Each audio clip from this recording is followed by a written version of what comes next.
Welcome to a little video looking at the stalemate and how it occurred. Thought I'd start with a map here showing what occurred at the Battle of Marne over here.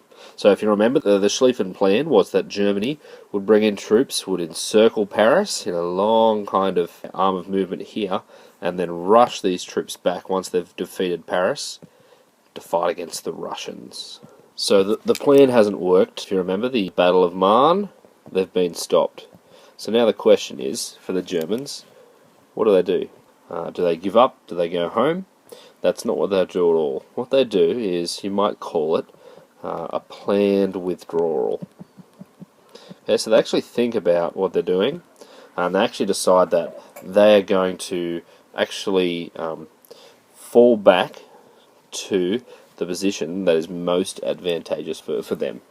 I'll show you what I mean in a second. So what you've got here is really a brilliant recreation of the battlefield, really detailed. But let's just say you've got some German troops here. Okay, here's the Germans, the Allies are that way. Rather than retreating to, say, here and setting up camp and building a little trench, they went back until they found the most defensible position they could, i.e. usually the highest ground, the ground with the best view out over everywhere.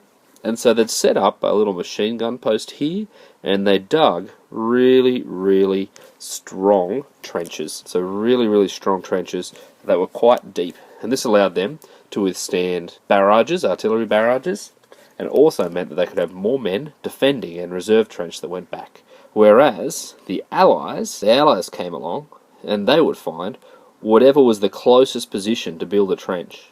See, they didn't want to stay in their trenches. They wanted to move forward and kick them out of France. Okay, so you've got the Germans over here with a defensible strategy, trying to maintain and hold ground, and the Allies coming forward, finding whatever trench or whatever area was closest, or maybe going too far, getting shot at, coming back, building a hastily built trench, nowhere near as strong or defensible because they didn't want to stay in the trench. They wanted to move forward. Now, this is important for a couple of reasons. First of all, technology. The technology at the time was very much defensive. What I mean by that is, it was very heavy.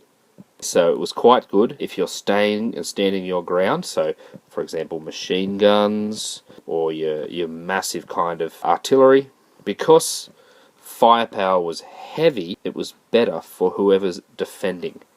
Because your ability to have more firepower, because you can stick whatever it is you're using in the ground, is better than trying to move forward with your offensive weapons. So that takes actually a couple of years for the sides to kind of even up a bit, and for offensive weapons to gain the ability to move and to be lighter and still be quite strong and heavy firepower.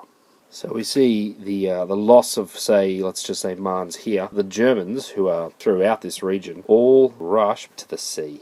They want to get to ports so they can get ships and etc. etc. So they both rush to the sea. They don't make it. A place called Ypres is really where they kind of meet. And then what you get is the Germans reversing, finding a line of trenches, and the Allies, quite obviously, rushing up, finding their line and digging in themselves. And we have the stalemate. So that's the premise behind the stalemate. Remember, we have a mobile war for the first, say, month, which stops the Battle of Marne within sight of Paris. Then the Germans and the British have a race to the sea. Both sides can't kind of outflank the other one. That's what they're trying to do, outflank. It doesn't work. They meet at Ypres, which obviously should be there, and then they fall back to defensible positions, dig in, and we have trench warfare. Ask me questions in class if there's anything you didn't understand.